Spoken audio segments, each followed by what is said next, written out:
క్రీస్తునందు ప్రియ దేవుని బిడ్డలారా, ప్రభువైన యేసు క్రీస్తు నామాన మీకు అందరికీ కూడా ప్రత్యేకంగా మరి ప్రతి ఆదివారం ఈ రీతిగా మనం లేఖనాన్ని మరి అద్భుతమైన మానసిక కోణంలో ఆధ్యాత్మిక దృక్పథంతో నిత్య జీవితానికి అన్వయించుకొని స్వార్థీకరణలో బలిభాగస్థులడానికి ప్రత్యేకమైన శిక్షణ తరగతి.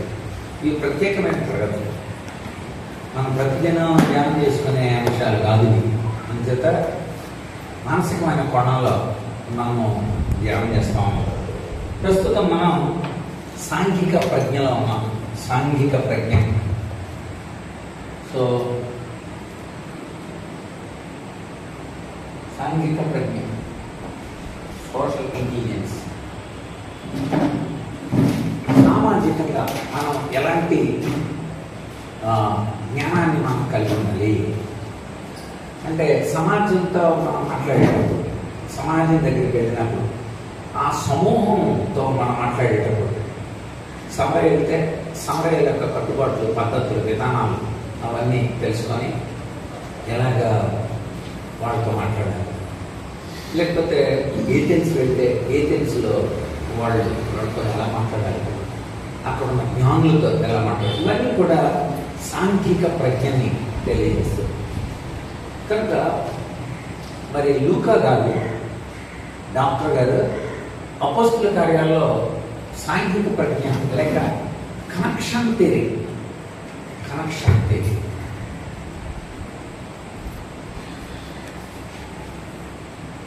ఈ కనెక్షన్ థియరీ అనుసంధాన పద్ధతి, ఎలాగ వాళ్ళతో అనుసంధానం అవ్వాలి, కనెక్షన్ థియరీ అన్నమాట. ఈ థియరీని మనము తెలియజేసే ఇది సంబంధ నియమము. వాళ్ళతో సంబంధాలు ఏర్పాటు చేసుకునే ఈ కనెక్షన్ థియరీ, దీనికి సంబంధించిన 4 వర్తమానాలు మనకి అపోస్తుల కార్యాల్లో ఉన్నాయి. 4 వర్తమానాలు అంటే 4 మెసేజ్లు ఉన్నాయి. 1 పేతురు ప్రసంగం, 2 స్టెఫన్ ప్రసంగం, 3 పిసిదియాలోని అంతియోకయలోని పౌలు ప్రసంగం, 4వది ఏథెన్స్ ప్రసంగం, పౌలు ప్రసంగం. 2 పౌలు ప్రసంగాలు, 1 స్టెఫన్ది, 1 పేతురు. సో ఈ 4 ప్రసంగాల్ని మనం ధ్యానం చేస్తాం. మొట్టమొదటిది మనం ఏథెన్స్ ధ్యానం చేస్తాం. సో ఆ తర్వాత స్టెఫన్ ప్రసంగాన్ని ధ్యానం చేశాం. పోయిన వారం కలిపి మనం పౌలు పిసిదియాలోని అంత్యోక్య ప్రసంగాన్ని ధ్యానం చేశాం. ఈరోజు మనం పేతురు ప్రసంగాన్ని, 2వ అధ్యాయం పేతురు ప్రసంగాన్ని మనం ధ్యానం చేయబోతున్నాం. చాలా వేగంగా, క్లుప్తంగా మనం అవగొట్టుకుంటే తర్వాత విషయంలోకి వచ్చే వారం నుండి మనం వెళదాం. మీరంతా ప్రార్థన చేయండి. ఇదిగో ఈ యొక్క కాన్ఫరెన్స్ హాల్ ఇంకా కొంచెం మార్పు చూసారా? కొంచెం మార్పు, ఇంకా మార్పు మనం వచ్చే వారం కల చూస్తాం. కనుక క్రమంగా మీరంతా ప్రార్థనలు చేస్తే మరి వచ్చే వారం ఇంకా మనం అక్కడే మనం చక్కగా చెప్పుకునే అవకాశం మనకు కలుగుతుంది. రేపు ఏర్పాట్లో మేముంటాం. మీరంతా ప్రార్థన చేయండి. మరి దేవుడు మరి అనేక మందికి ఇది ఒక శిక్షణ శిబిరంగా దేవుని యొక్క ఉన్నతమైన ఆలోచన తెలియజెప్పే ఒక ప్రత్యేకమైన కార్యక్రమాన్ని ఏర్పాటు చేసే ఒక ప్రత్యేకమైన కాన్ఫరెన్స్ హాల్గా ఉండాలని మీరు వ్యక్తిగతంగా ప్రార్థన చేయండి. అంతే, ప్రార్థన చేస్తే మీరు దేవుడు మిమ్మల్ని బలపరిచి ప్రేరేపించి ఈ కార్యక్రమంలో మీరు ఎంత చురుకుగా పాల్పడితే అంతగా మనం మేలుకుంటాం. రైట్, మనం ఇప్పుడు ఈ కనెక్షన్ థియరీలోని మరొక ప్రసంగాన్ని మనము ఎక్కువసార్లు మనం పెంతెకొస్తు పండుగ రోజున పేతురు చెప్పిన ప్రసంగానికి 3,000 మంది రక్షింపబడ్డారని వింటుంటాం చాలాసార్లు. లేకపోతే ఏదో సందర్భంలో దేవుడు మృతుల్లో నుండి లేపాడంటే యేసుక్రీస్తుని అని మన ఈస్టర్ రోజున ప్రసంగాలు చెప్పుకుంటాం. కానీ అసలు ఆ ప్రసంగం మొత్తం ఏం చెప్పాడు, ఇది మనం చేస్తున్న పరిశోధన.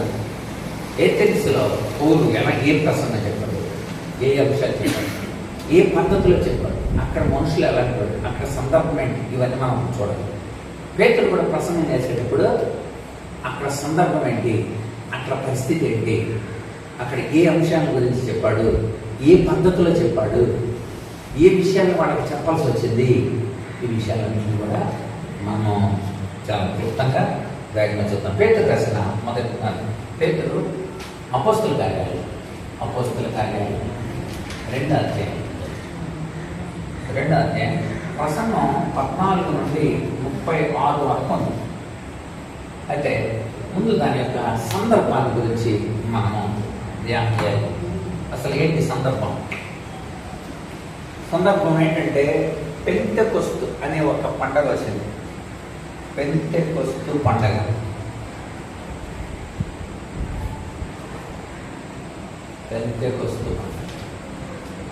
పెంతెకొస్తు అంటేనే 50వ రోజు అని అర్థం. ఇప్పుడు మనం దేని గురించి ధ్యానం చేస్తున్నామంటే సందర్భం. పేతురు ప్రసంగం. ఇప్పుడు ఇక్కడ మనం ధ్యానం చేసేది పేతురు ప్రసంగం.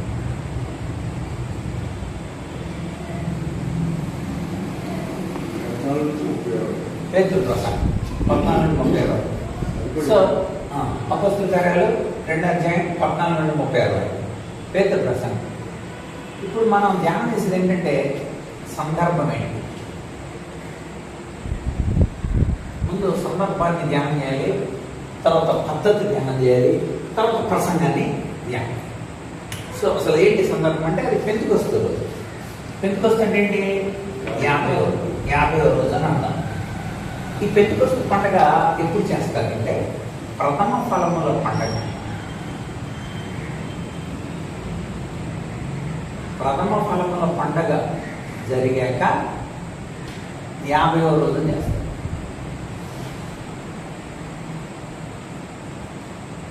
ఇప్పుడు చిత్రమైన విషయం ఏంటంటే పునరుద్ధానం జరిగిన తర్వాత 50వ రోజుకి దేవుడు పరిశుద్ధాత్మని ఇచ్చాడు. అంటే ప్రథమ ఫలముల పండగ ఏంటి చెప్పండి? పునరుద్ధానం. యేసు ప్రభు తిరిగి లేచిన తర్వాత నుండి 50వ రోజు పరిశుద్ధాత్ముడు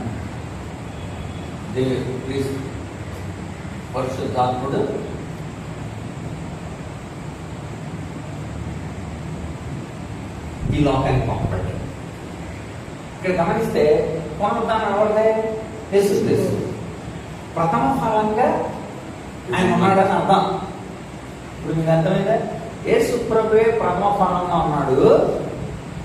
50వ రోజున పెంతెకొస్తు అంటారు. కనుక ప్రథమ ఫలముల పండగ తర్వాత 50వ రోజున పెంతెకొస్తు 50వ రోజు నా జరుగుతుంది. కనుక ఆ పండగ పెంతెకొస్తు రోజున పరిశుద్ధాత్ముడు ఈ లోకానికి వచ్చాడు. ప్రథమ ఫలము పండుగ అన్నారు. నిజంగా యేసు ప్రభు ప్రథమ ఫలం ఉన్నాడా? ఉన్నాడు అన్నది మనకు బైబిల్ చెబుతుంది. ఒకసారి చూడండి, మన కొరింథీయులకు రాసిన మొదటి పత్రిక 15వ అధ్యాయంలో మనము ఆ విషయాన్ని రికార్డ్ చేసుకుని ముందుకెళ్తాం. చూడండి, అక్కడ ఇప్పుడైతే నిద్రించిన వారిలో ప్రథమ ఫలంగా క్రీస్తు మృతుల్లో నుండి లేపబడి ఉన్నాడు. రుజువైపోయింది మనకి. కొరింథీ మొదటి పత్రిక 15:20. కొరింథీ మొదటి పత్రిక 15వ అధ్యాయం 20.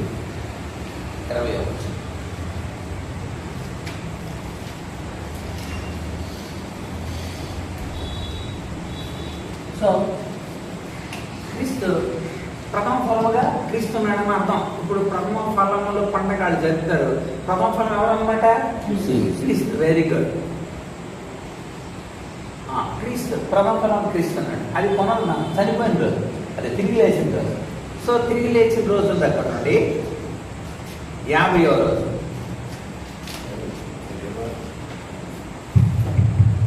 50వ రోజు పరిశుద్ధాత్ముడు అనుగ్రహింపబడిన. సో పరిశుద్ధాత్ముడు అనుగ్రహింపబడిన రోజున పేతురు చెప్పిన అద్భుతమైన ప్రశంస.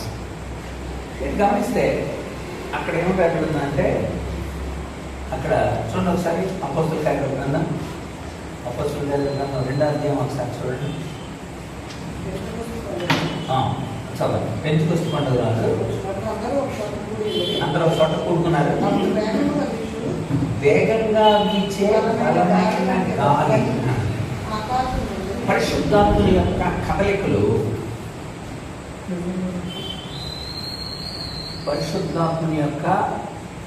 కదలికలు, ఏ ఏ సాదృశ్యాలుగా ఉన్నాయో ముందు మనం చూడాలి. కొన్ని చోట్ల అగ్ని పోలిస్తారు, కొన్ని చోట్ల నూనెలు, కొన్ని చోట్ల నీళ్లు పోలిస్తారు. కనుక పరిశుద్ధాత్మని యొక్క కదలికల్ని మనము గాలి, ఇక్కడ గాలి చూస్తున్నాం, గాలి, నూనె, అగ్ని, నీరు, ఈ సాదృశ్యాలు మనకి కనబడతాయి. కొత్త నిబంధనలో కానీ మన పాత నిబంధనలో కానీ పరిశుద్ధాత్మని యొక్క కదలికలు లేక ఆయన యొక్క సార్వభౌమత్వ పోలికలు, అనూహ్యమైన పోలికలు, ఆయన యొక్క బలమైన పోలికలు ఈ రూపంలో మనకు కనబడుతుంది. ఇక్కడ గాలి మనకి కనబడుతుంది.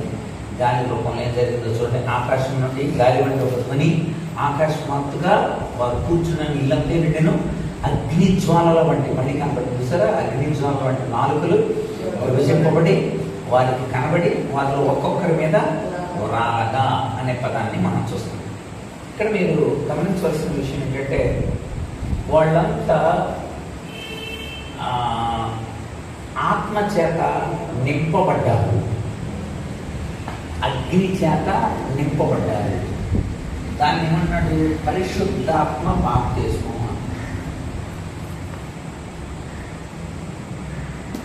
ఇక్కడ మనకున్న డౌట్స్ని నేను క్లియర్ చేసుకుంటాను.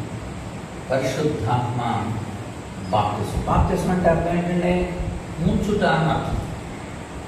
ముంచుట.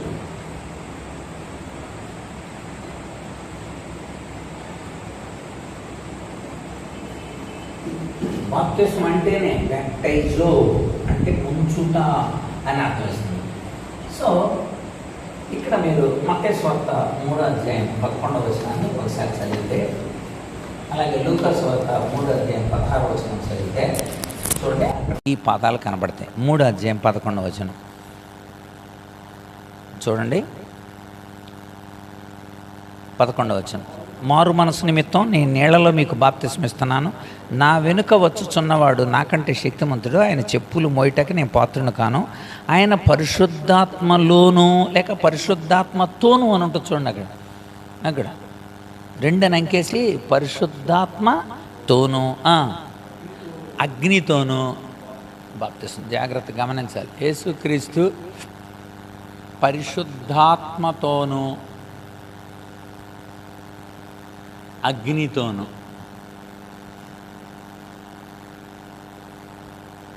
బాప్తిస్మం జరుగుతుందన్న. ఇది చాలామందికి తెలియదు. పరిశుద్ధాత్మ బాప్తిస్మం అంటే అంతగా అర్థమైంది, పరిశుద్ధాత్మ చేత నింపబడటం అని. అగ్ని బాప్తిస్మం అంటే ఏంటో చాలామంది తెలియక రకరకాలైన అర్థాలు చెప్పారు. కనుక ఇక్కడ మీరు గమనిస్తే పరిశుద్ధాత్మ బాప్తిస్మం అని అనేది, ఈ ఆత్మ బాప్తిస్మం అనేది ఆశీర్వాద బాప్తిస్మం,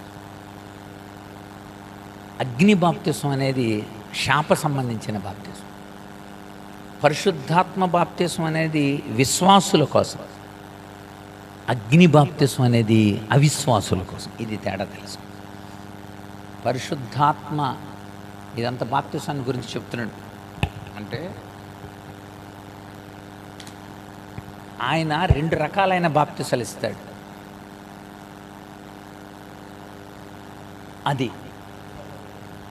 ఇది ఒకరికి సంబంధించింది కాదు. అక్కడున్న ప్రజలలో నమ్మినోళ్ళు ఉన్నారు, నమ్మనోళ్ళు ఉన్నారు. ఇప్పుడు ఆయన చెప్తున్నాడు ఏమనంటే, ఆయన ఎలాంటి అనుకుంటున్నారు? పరిశుద్ధాత్మతో బాప్తిస్మిస్తాడు, అగ్నితో కూడా. అది వెర్షన్. పరిశుద్ధాత్మతో బాప్తిస్మం అనేది విశ్వాసులకు, అది విశ్వాసులకు. అగ్ని బాప్తిస్మం అనేది అవిశ్వాసులకు. ఇది చాలామందికి తెలియక ఇది పరిశుద్ధాత్మలో బాప్తిస్మం విశ్వాసులకు, అగ్ని అంటే పరిశుద్ధాత్మ బాప్తిస్మం అంటే ఆశీర్వాద బాప్తిస్మం అని అర్థం. ఆశీర్వాద బాప్తిస్మము ఇది తీర్పు, అది తీర్పు అని అర్థం. అగ్నిలో అగ్ని బాప్తిస్మం. బాప్తిస్మం అంటే అర్థం ఏంటి? ముంచటం. ఏమండి, బాప్తిస్మం అంటే ఏంటి? ముంచటం. పరిశుద్ధాత్మ బాప్తిస్మం అంటే అర్థం ఏంటి? పరిశుద్ధాత్మలో మిమ్మల్ని ముంచుతాడని. అగ్ని బాప్తిస్మం అంటే అర్థం ఏంటి? అగ్నిలో మిమ్మల్ని ముంచుతాడని అర్థం. పరిశుద్ధాత్మతో ముంచేది ఎవరిని? విశ్వాసుల్ని. అగ్నిలో ముంచేది ఎవరిని? అంతే. ఇది ఒక చిన్న అంశం తీసుకొని ముందు సంఘానికి ఒక న్యాయపీఠం మందే. ఇది ఏంటంటే ముంచడం అండి, మనల్ని పరిశుద్ధాత్మ చేత నింపడం.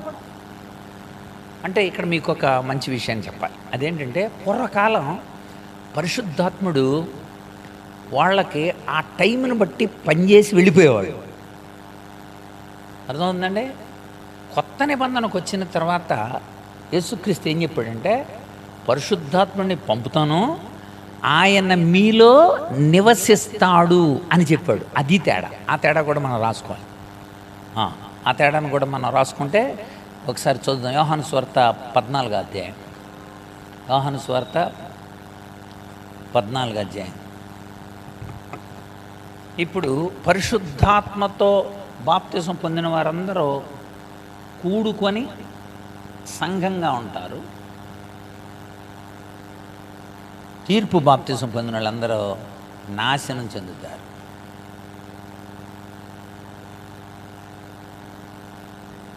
చూసారా? ఈ తేడా మనం గుర్తు చెప్పాలి.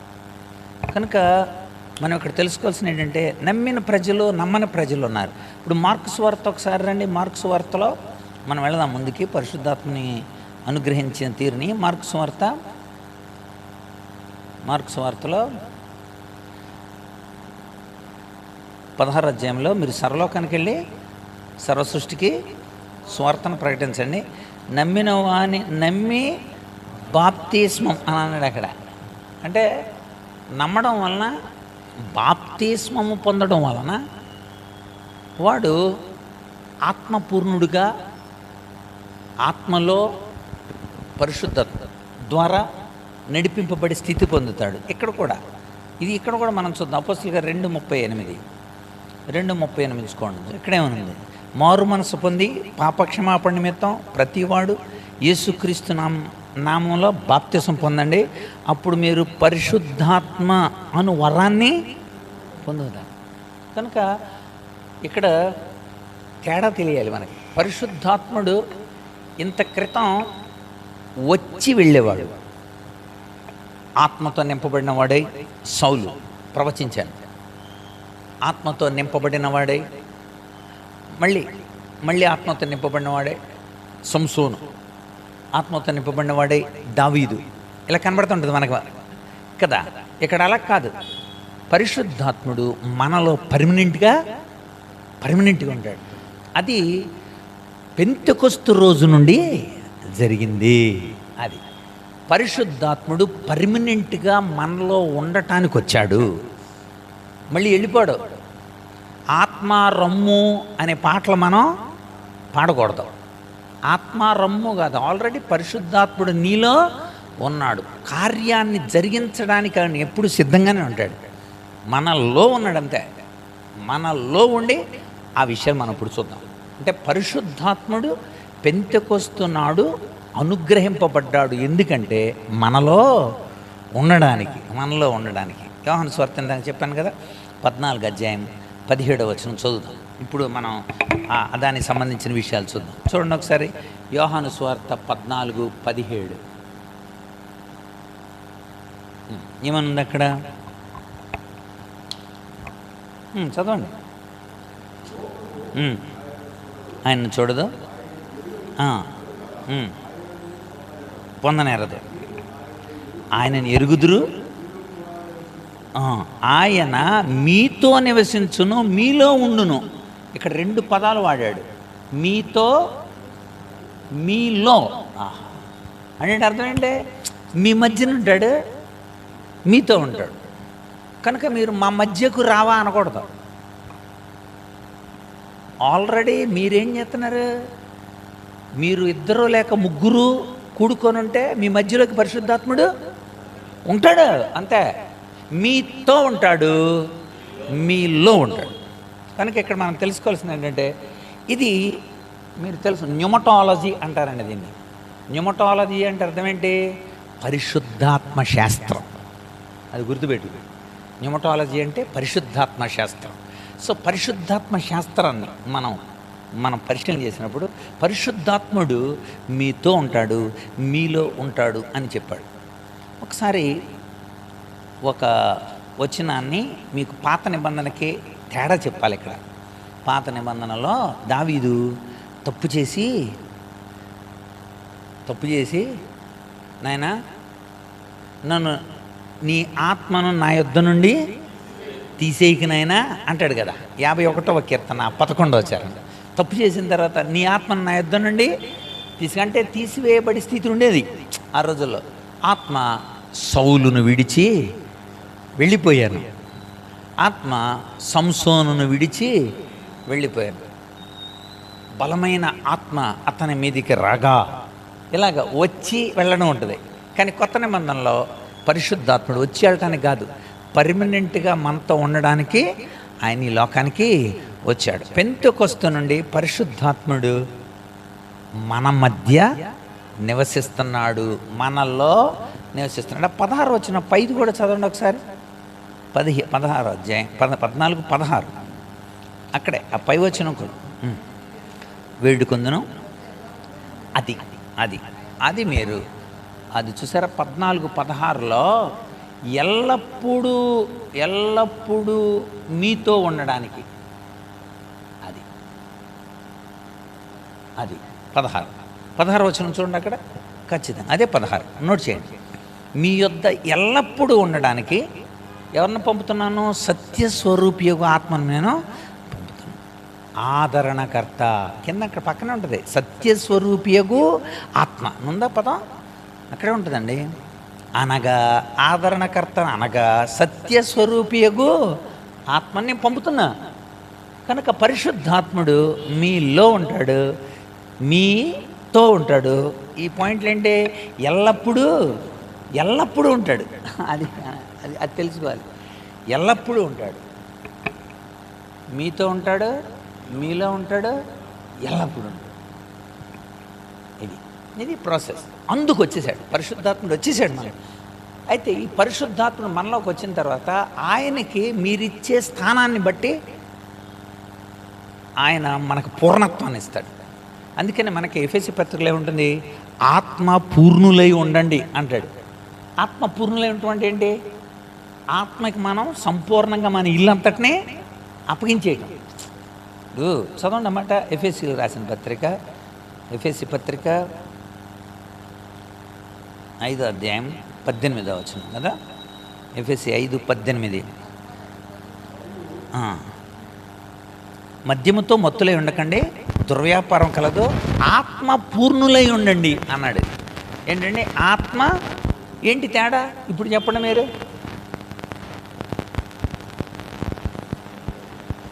ఇప్పుడు నూనె తీసుకొచ్చారు కానీ నిండుగా తేలేదు. పరిశుద్ధాత్ముడు మీలో ఉన్నాడు, సంపూర్ణంగా ఆయనకి ఆయన ఉన్నాడు. కానీ నీవు సంపూర్ణంగా ఆయనకి బాధ్యతలనే అప్పగించాల. ఆయనకు మీరు సంపూర్ణంగా లోబడ్డాడు అనుకోండి, అప్పుడు మీరేమవుతారు? ఆత్మపూర్ణులు అవుతారు. అది ఆత్మపూర్ణులు అవుతారు. పరిశుద్ధాత్ముడే నడిపిస్తున్నాడు అని అంటాడు, పరిశుద్ధాత్ముడే నాకు అన్ని విషయాలు చెబుతున్నాడు అంటాడు, పరిశుద్ధాత్ముడే నాకు అన్ని బోధిస్తున్నాడు అంటాడు. అంటే దాన్ని ఏమంటారంటే ఆత్మానుసారంగా నడుచుకోవటం. అది ఆత్మపూర్ణత్వం అంటే ఏంటి? ఎఫెసీ పత్రిక 5:18 ఆత్మపూర్ణత్వం అంటే ఏంటంటే గలతీ పత్రిక 5:25 చదివితే మీకు అర్థమవుతుంది. అంటే మీరు ఆయన అనుసరించి క్రమంగా నడుచుకోవడం. ఆత్మను అనుసరించి నడుచువారమైతిమా మనం క్రమముగా నడుచుకుంటాం. అంటే క్రమం వచ్చేసింది అనమాట వ్యక్తికి పరిశుద్ధాత్ముని ద్వారా. అందుకనే పౌలు ఆ తర్వాత నుండి చెప్తూ, ఇదిగో ఈ పరిశుద్ధాత్ముడి ద్వారా ఇక్కడ మీకు ఒక మంచి లాజిక్ చెప్పాలి. అదేంటంటే బాబెలు దగ్గర వారి భాషలు తారుమారైనాయి కదా. పరిశుద్ధాత్ముడు వచ్చిన తర్వాత అన్ని భాషలలో ఒకటయ్యారు. మీకు అర్థమైందండి? బాబెలుకిను పెంతెకొస్తుకి తేడా అక్కడ రాస్తే మీకు బాగా అర్థమైంది. బాబెలులో ఏం జరిగింది?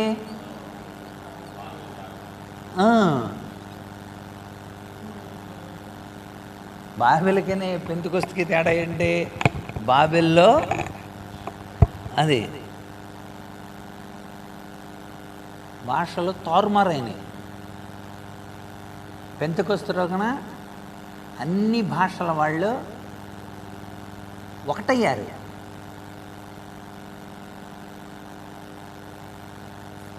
అందుచేత అక్కడ చెబుతాడు అనమాట, కొరింథీయులకు రాస్తుంటాడు, ఆత్మచేత మీరంతా ఒకటవుతున్నారుగా అంటాడు. ఎఫెసీ పత్రిక చూడండి, కొరింథీ పత్రికలో చూడండి, ఎఫెసీ పత్రిక 4:1 చూడండి, ఎఫెసీ 4:1.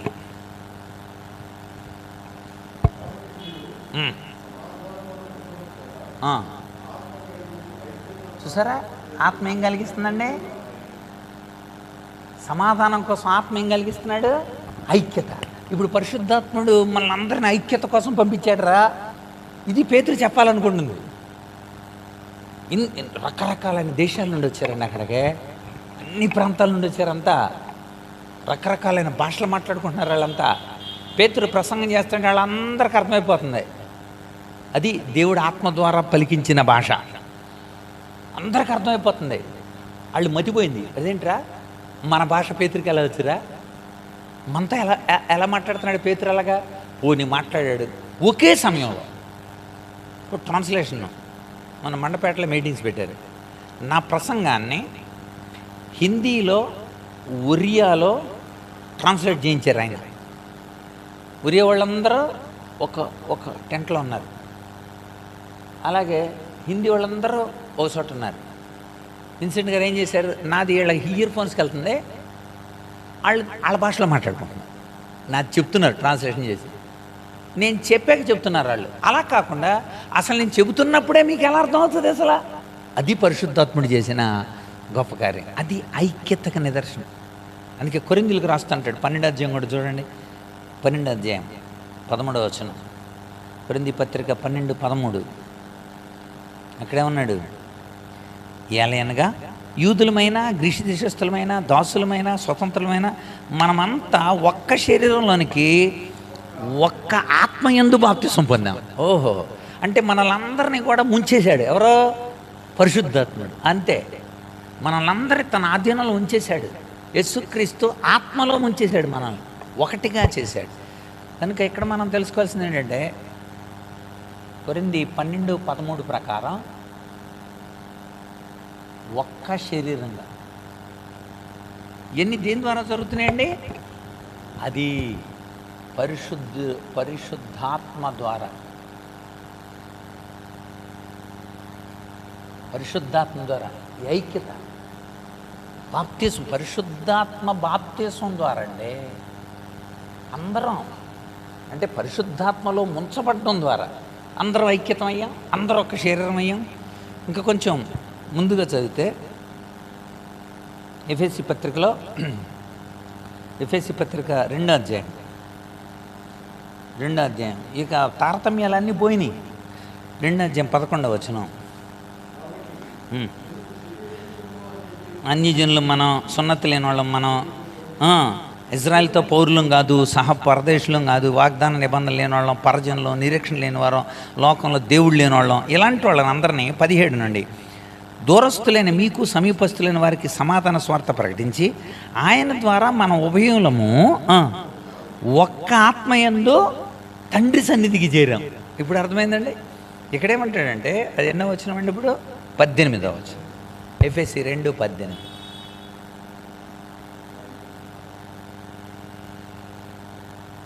తండ్రి సన్నిధి. బా, చూసారా పరిశుద్ధాత్మ యొక్క ఇది. ఇప్పుడు ఇలాంటి పరిస్థితుల్లో ఇప్పుడు చెప్పాలి యేసుప్రభుని గురించి, ఇప్పుడు చెప్పాలి వాళ్ళకే దేవుని గురించిన, ప్రభువు గురించిన అద్భుతమైన వివరాలు. ఇలాంటి పరిస్థితి ఉందన్నమాట అండి అక్కడ ఆత్మయందు.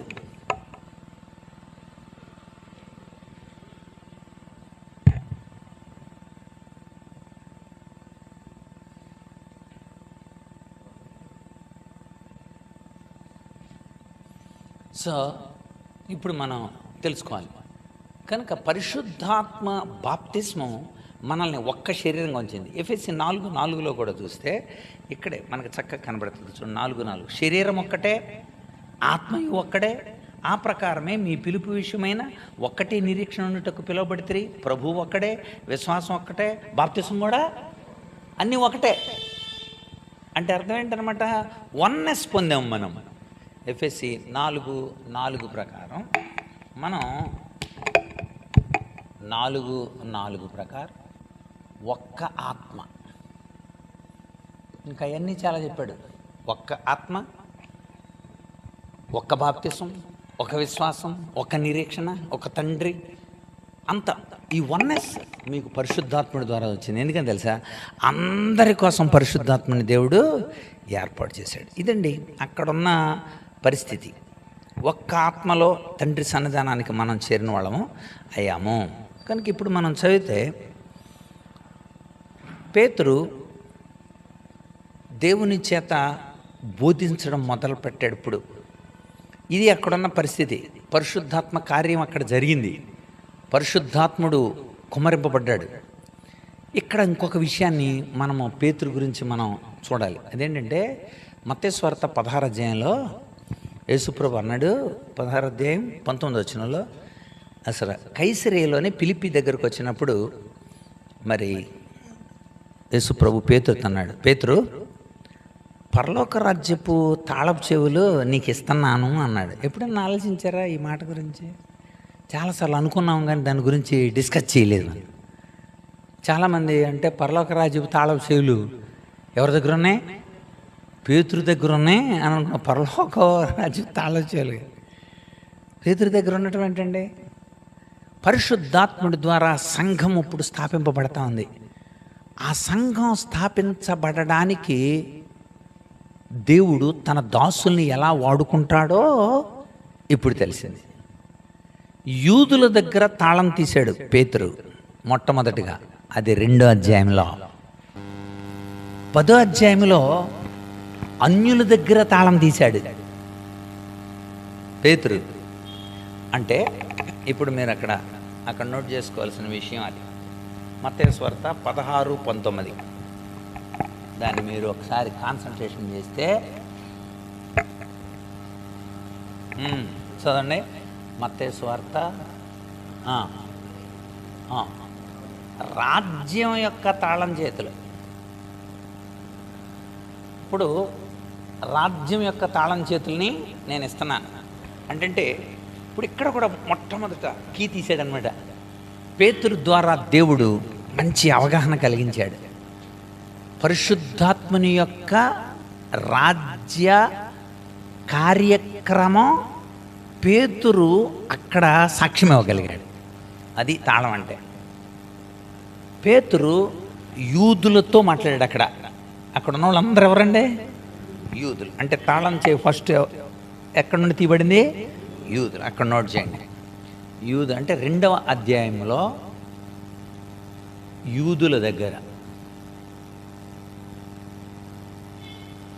ఆయన రాజ్యాన్ని గురించిన విశేషాంశాలు, సంఘ ప్రారంభ విశేషాంశాలండి.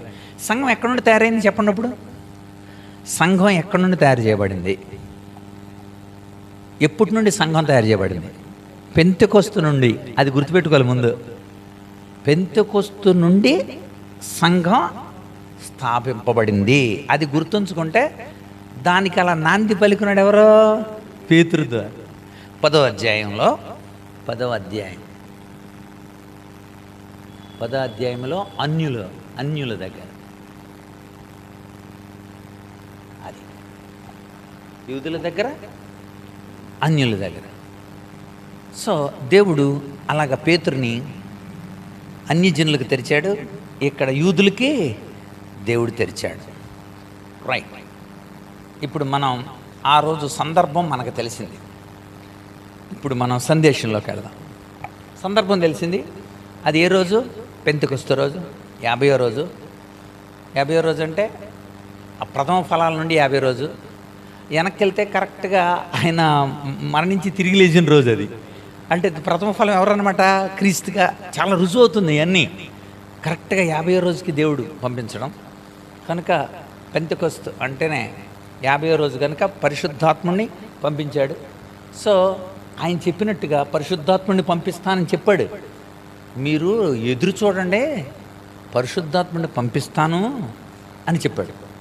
1:8 చెప్పాడు. చెప్పినట్టుగానే చేశాడు. 1:8 ఏమన్నాడు? పరిశుద్ధాత్ముడు మీ మీదకు వస్తాడు, అప్పుడు మీరు శక్తి పొందుతారు.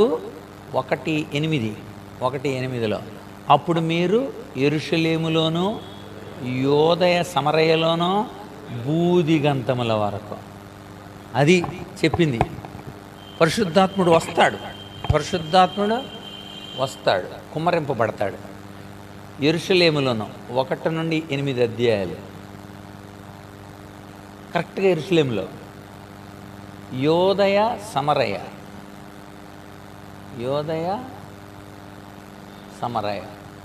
8, 9 నుండి 12 అధ్యాయాలు యోదయలో సమరయలో వ్యాప్తి చెందింది. 3వది బూదిగంతముల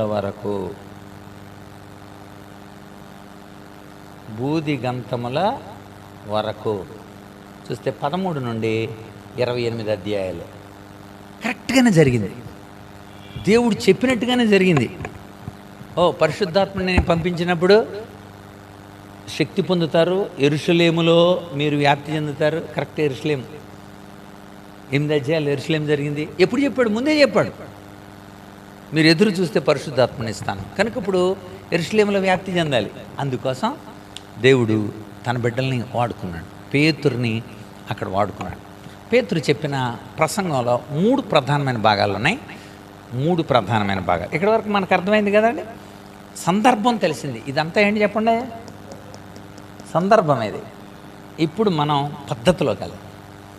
ఏ మెథడ్ వాడాడు పేతురు వాళ్ళతో మాట్లాడడానికి, ఏ పద్ధతిని వాడాడో మనం తెలుసుకుందాం. రైట్, పద్ధతి.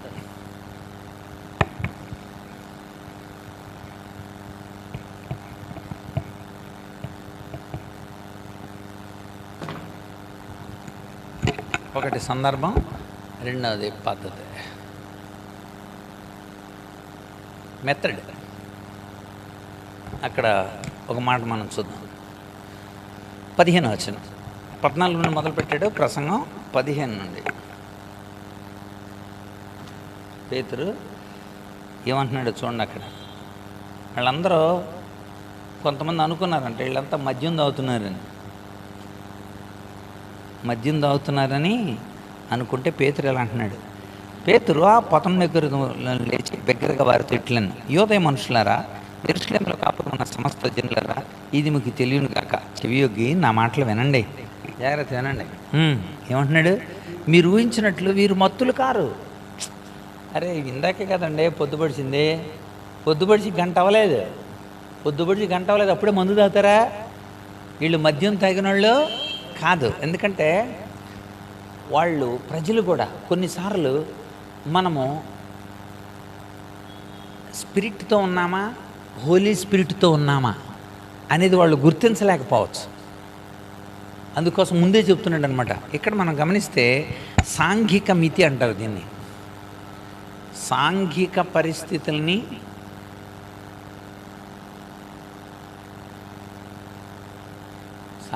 పరిస్థితుల్ని దృష్టిలో పెట్టుకొని మాట్లాడు. స్టార్టింగే ఇదిగో మేము మందు దాగి చెప్పట్లా. చూసారా? స్పిరిట్ ఆర్ హోలీ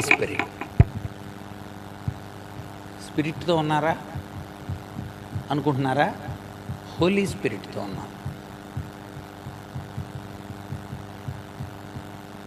అది మీరు అలా భావించకండి. స్పిరిట్ ఆర్ హోలీ స్పిరిట్ ఇది కాదు. మత్తులం కాదు, మందులం కాదు, మేము ఆత్మతో నింపబడిన వారు. ఎంత చక్కగా చెబుతున్నాడు సార్. సాంఘిక పరిస్థితుల్ని చాలామంది అనుకుంటారు మేము మతాలు మార్చడానికి రాలా, మేము ఒక మార్గాన్ని చెప్పడానికి వచ్చాం. సో ఇది మన మెథడ్. అనేక జీవితాలు వ్యసనాల నుండి బయటికి తీసుకురావడానికి, అనేక మంది బాగుపడటానికి, అనేక మంది సరిచేపట్టడానికి మేము అక్కడికి వచ్చాను జీవితం. అంటే సాంఘిక పరిస్థితుల్ని దృష్టిలో పెట్టుకొని చెప్పాడు. కనుక తర్వాత రెండోది మనం చూస్తే ప్రవచనాలని ఎత్తి చెప్పాడు. గ్రంథాలను ప్రవచనాలు.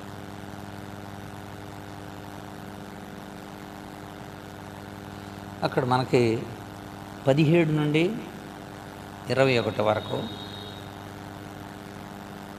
యోవేలు ప్రవచనం,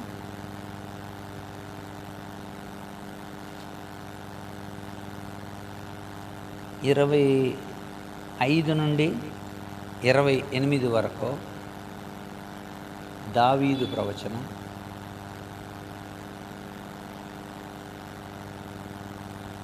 30వ వచనం దావీదు ప్రవచనం, 34 నుండి 35 వచనాలు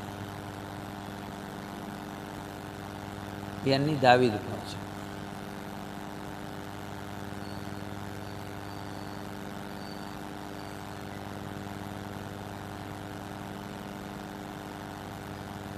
గ్రంథాలని ప్రవచనాలని ఎత్తి చెబుతున్నాడు. ఎందుకంటే వాళ్ళు యూదులు కదా, వాళ్ళతో చదువుతారు. మీకు ప్రవచనాలు తెలుసు కదా, దావీదు మనకు తెలుసు కదా, దావీదు మన పిత్రుడే కదా, మన మూల పిత్రులు అబ్రహాము. నెక్స్ట్ ఎవరిని చెప్తారు?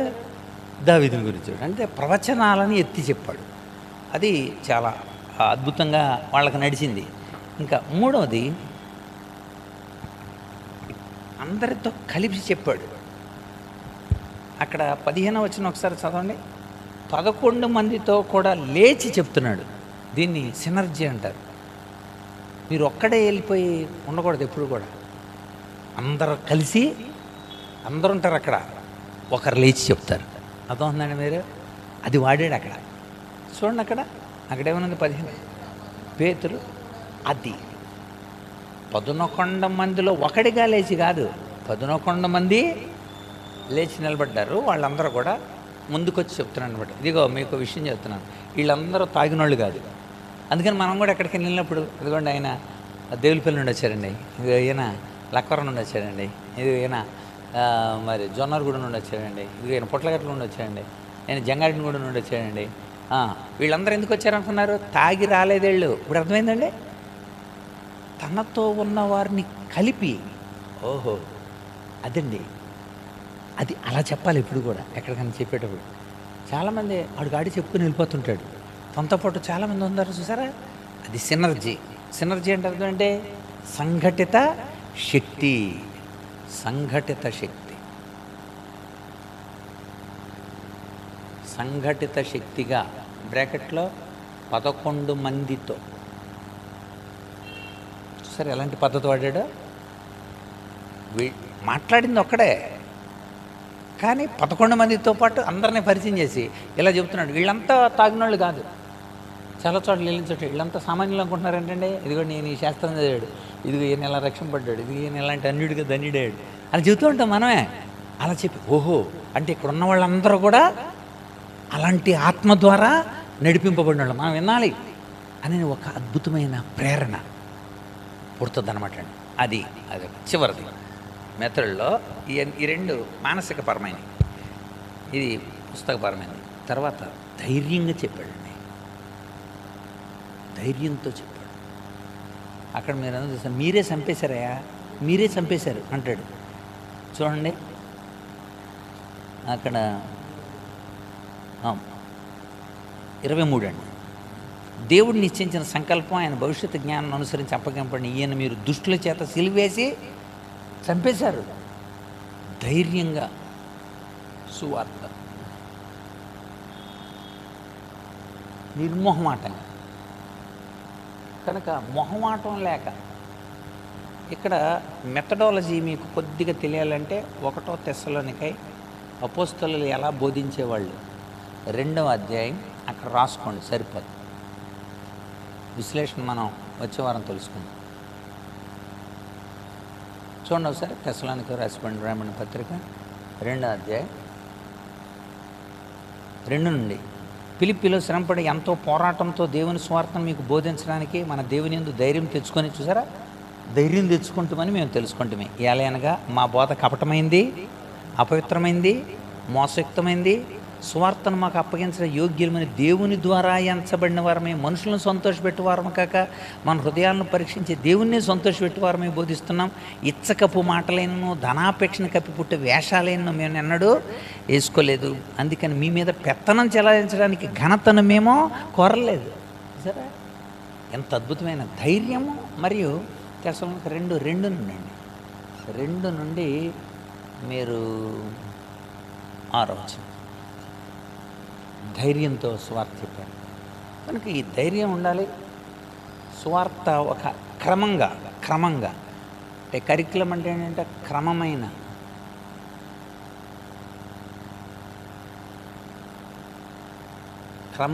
పద్ధతి వాడి చెప్పాడు. అంటే ఏంటో తెలుసా అండి? క్రమం అంటే యేసు ప్రభు ఎలా వచ్చాడు ఈ లోకానికి, యేసు ప్రభు ఎలా చనిపోయాడు, యేసు ప్రభు ఎలా తిరిగి లేచాడు, యేసు ప్రభు ప్రభువుగా ఎలాగయ్యాడు, యేసు ప్రభు ప్రస్తుతం ఏం చేస్తాడు, ఇవన్నీ చెప్పాడు. అది మనం చూస్తాం. సో ఇది పద్ధతి. కనుక ఒక క్రమం. యేసు అక్కడ రాయండి, యేసు జనన మరణ పునరుద్ధాన ఆరోహణ పరిపాలన, అది క్రమం. అది అక్కడ నోట్ చేయండి. యేసు ప్రభు యొక్క పంపబడ్డాం, జనన మరణ పునరుద్ధాన ఆరోహణ పరిపాలన, ఇవన్నీ వరుసగా చెప్పాడు. ఇప్పుడు అది మనం చూస్తాం వచ్చేవారు టైం అయిపోయిందా. సో గుర్తుపెట్టుకోండి, ఒక ధైర్యంతో క్రమమైన పద్ధతిలో తను ఒక క్రమమైన పద్ధతిలో అంటే అవగాహన అన్నమాట అండి. అవగాహన కలిగించాడు వాళ్ళకి. అవగాహన ఎలా ఉండాలంటే ఎప్పుడైనా ఒక క్రమమైన పద్ధతిలో చెప్పినప్పుడే వాళ్ళు అవగాహన పొందుతారు. ఇది గుర్తుపెట్టుకోండి. ఇది తను తర్వాత చివరిగా వారికున్న అనుమానాలని నివృత్తి చేశాడండి. అనుమాన నివృత్తి, క్వశ్చన్ అవర్ అన్నమాట. అనుమాన నివృత్తి అంటే వాళ్ళు అడిగారు, మేమేం చేయాలి అని అడిగారు. ప్రసంగం అంతా తిన్నాక మేమేం చేయాలి అన్నప్పుడు ఏం చేయాలి? వాళ్ళు చెప్పేశాడు. వాళ్ళని గమ్యానికి చేర్పించే పద్ధతి వాడాడు. వెంటనే అన్నాడు, ప్రభు యేసునందు విశ్వాసం ఉంచండి, అప్పుడు మీరంతా రక్షణ పొందుతారు. మీరు రక్షణ పొందిన వాళ్ళు పరిశుద్ధాత్మ వరం పొందుతారు. మేమేం చేయాలని అడిగారు వాళ్ళు.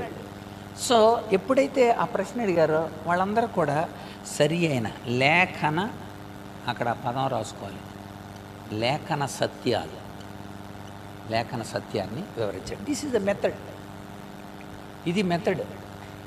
సందర్భం ఏంటో తెలిసింది, పద్ధతి కూడా తెలిసింది. తను చెప్పిన ప్రసంగం ఏంటో రేపటి వారం మనం తెలుసుకుందాం.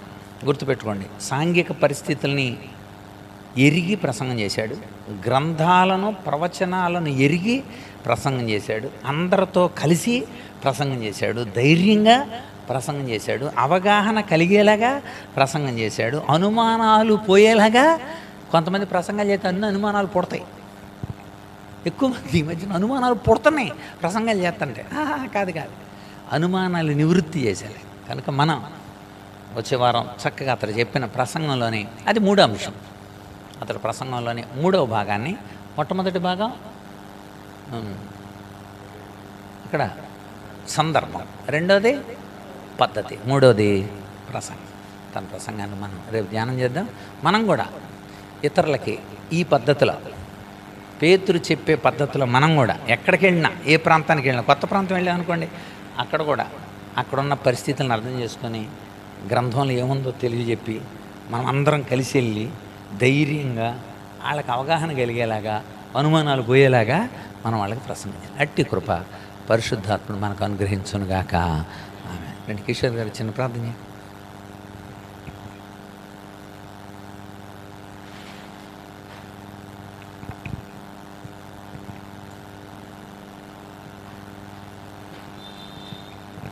పరిశుద్ధుడా, మీకు వందనాలు నాన్న. ఇంతవరకు ప్రభా మీ దాసుని ద్వారా అద్భుతమైనటువంటి మీ దైవ వర్తమానాలను ప్రభా మీరు మాకు తెలియచేశారు ప్రభా.